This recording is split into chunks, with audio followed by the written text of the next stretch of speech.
Welcome to Franchise Marketing Radio, brought to you by SEO SAMBA. Comprehensive high-performing marketing solutions for mature and emerging franchise brands. To supercharge your franchise marketing, go to SEOSAMBA.com.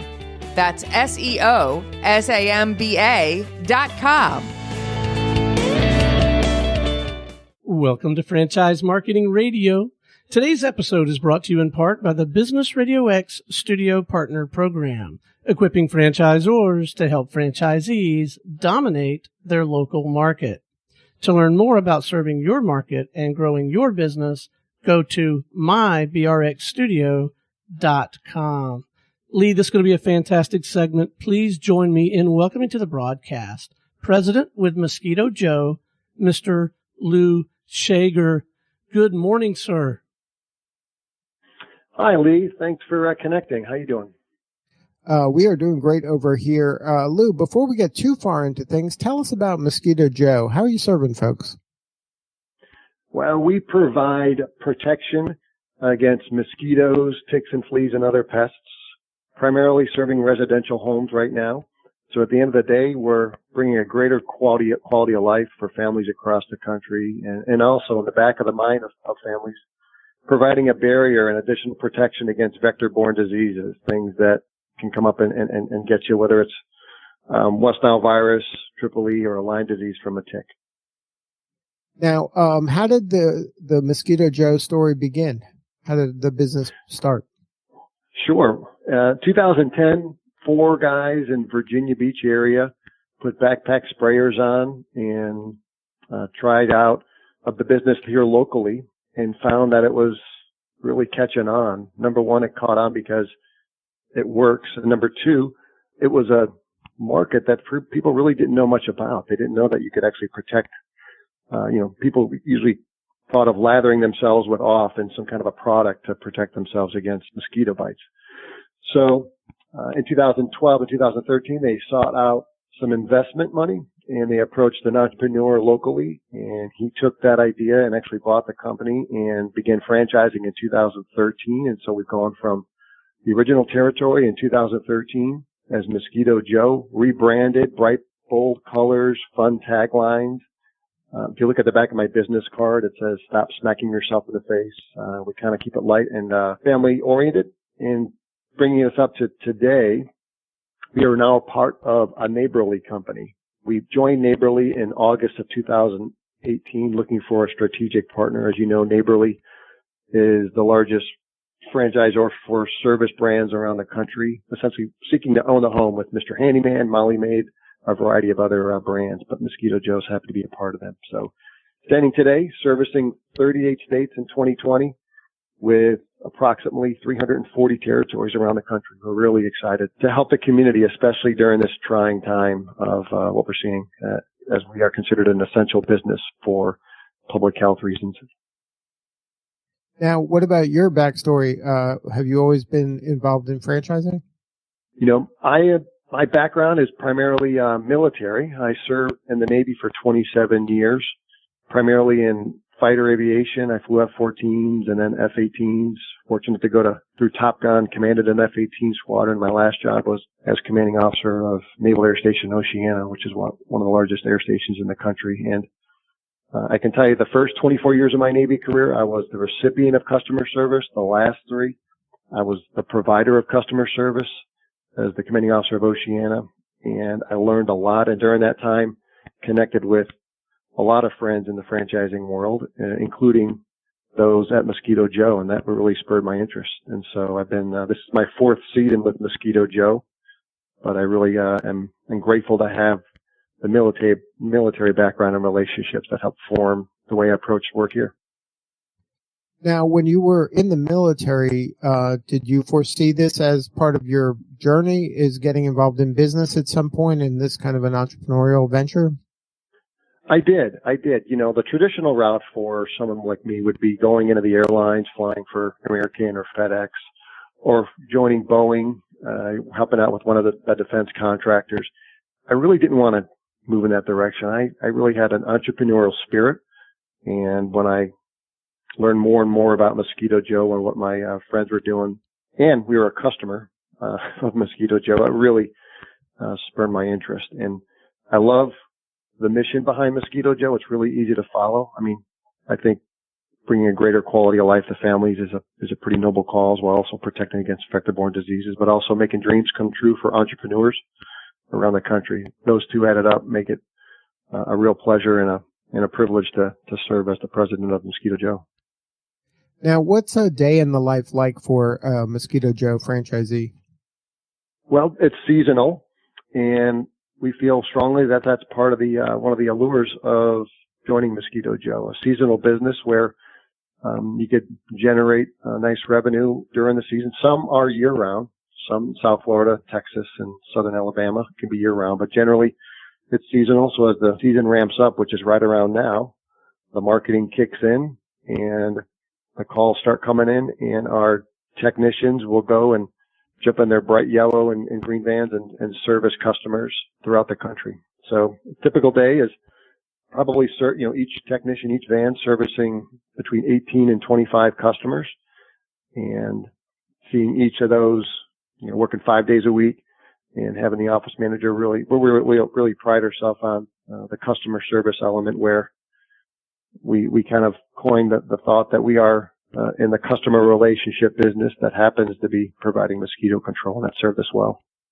Now, for the person that's a franchisee, is this something that do you like them to be owner operator, or is this something that's absentee that they just have to kind of write a check and install the right manager, and then this thing kind of works by itself? How does that work?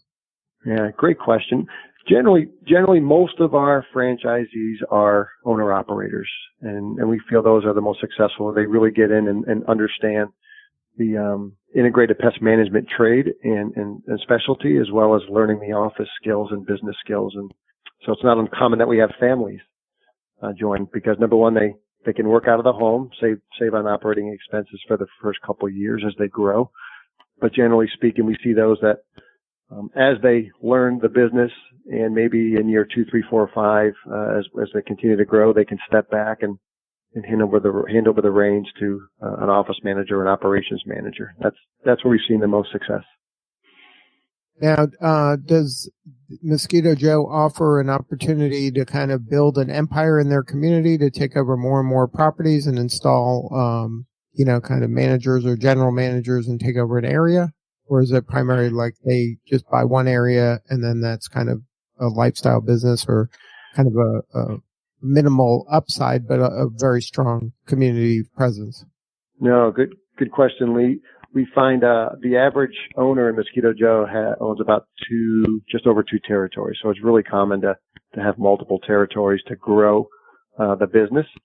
At the end of the day, it is a very simple, straightforward business. Doesn't mean you don't have difficult days, but our franchisees that have done well really, really connect with the local community, wearing their bright green and yellow colors around the neighborhoods, connecting with local, whether it's ball teams or B&Is or chambers.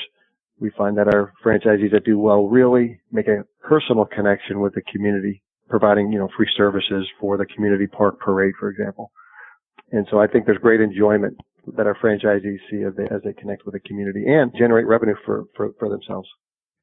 Now, in the evolution of the business, is this something that, like you said, that the initial person that was dealing with this problem, the challenge of mosquitoes or bugs, they were thinking, let me just protect myself individually by putting on, whatever spray or lotion or whatever.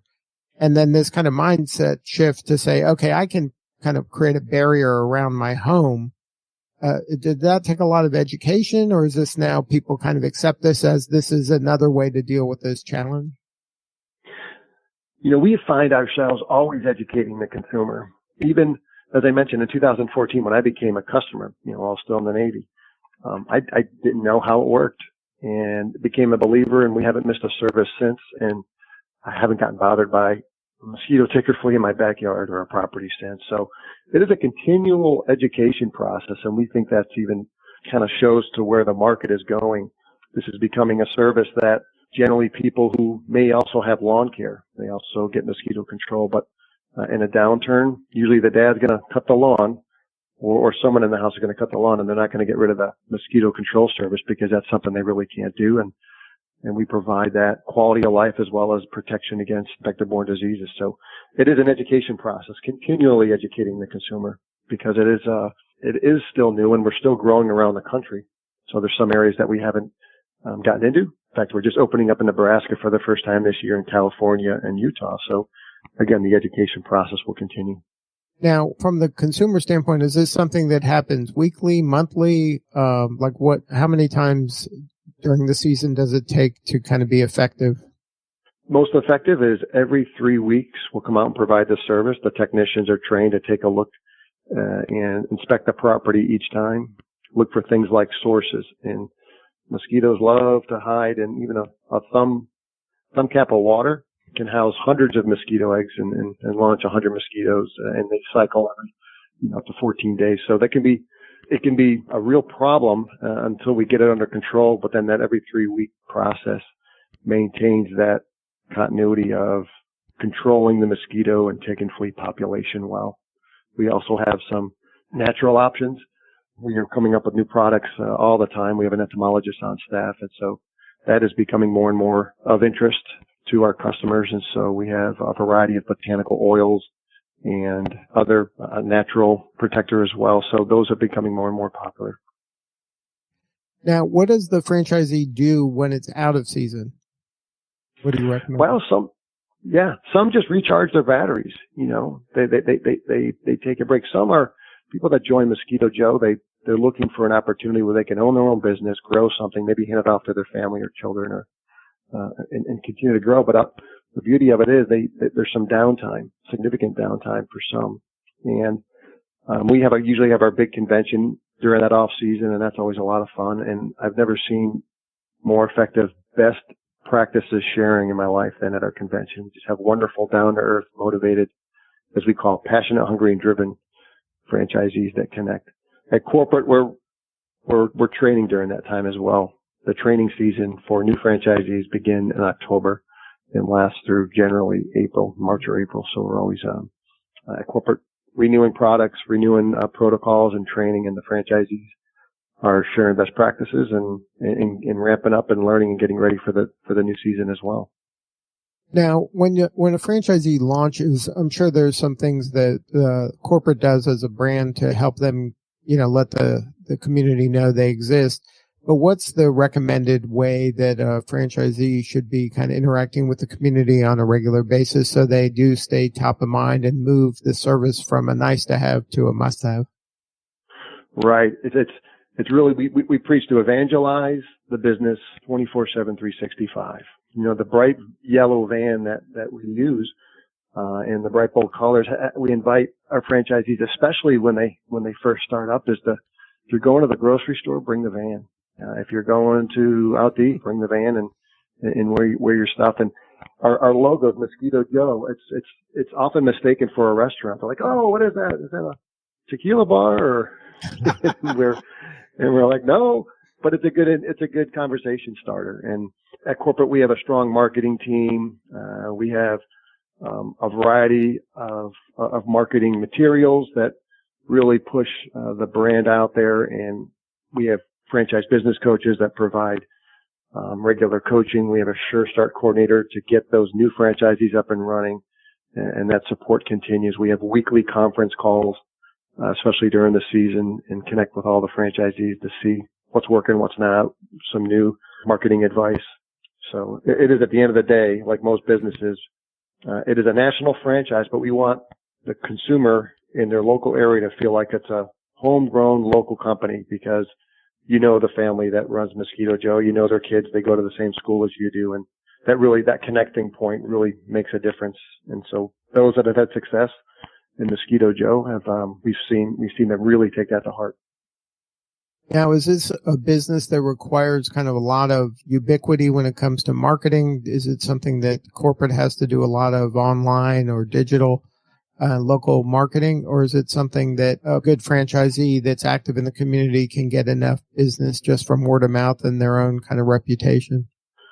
We've grown significantly since we started in 2013, and part of that is based on the marketing materials that we have our franchisees required. Part of it is a direct mail program, emboldened by and surrounded by a digital offering. We have a digital team that closely monitors search engine optimization. We've got some marketing person who handles the social media piece of it, a marketing manager who's really well versed on all things digital. So really enveloping each franchisee with a variety of marketing options and opportunities to enhance their footprint in their local community. And since joining Neighborly, which has got 500 other franchisees and 14 other brands around the country, that helps too, because we're leveraging the power and the good reputation of Neighborly with all the other brands in these communities. Again, each home, we like to think that the Neighborly brands would like to own that home and provide any service that family could need in any time of the year, whether it's plumbing or HVAC issues or electrical issues. There's a service in Neighborly that can provide it, and we're the outdoor pest experts. Right. I would imagine that it gives you great synergy and great economies of scale when it comes to kind of creating that relationship with the homeowner that can then be leveraged across multiple brands. That's right. Exactly. So now, any advice for somebody considering, maybe franchising as a kind of a path for them in their journey through their career, and maybe specifically to somebody that's a veteran like you that came from a military background that is thinking about franchising as their next step? I think veterans and folks who come from a military background do very well because it's process oriented. Franchising is adopting a system that is a proven model and following that process, but also providing feedback and input. And I think those veterans with an entrepreneurial spirit can really, really excel because they'll not be shy and provide feedback to the franchisor. So I think I'd encourage any veterans to consider a franchising opportunity. And whether you're a veteran or not, I think when you're considering a franchise opportunity, to just evaluate a couple things. One of them, what are your personal and professional goals? Next one would be, what are your likes and dislikes? Do you like being outdoors? Do you like being in the community and interacting with customers and traveling a little bit within the local community? That might be something that is someone that might be interested in Mosquito Joe. Or if someone is another big factor, of course, is how much money do they have for that initial investment? If you're going with a brick and mortar fast food place, it's going to be certainly a lot more than what you'd have for a Mosquito Joe service that starts out of the home. So a lot of factors go into it, but there's plenty of opportunities out there. And I know the Neighborly brands provide a pretty robust selection of services around the home if anyone's interested. Now, what are some red flags for you when it comes to a franchisee? What are some maybe philosophical kind of red flags that you're like, this isn't going to be the right fit if they have these certain kind of beliefs or this type of expectations?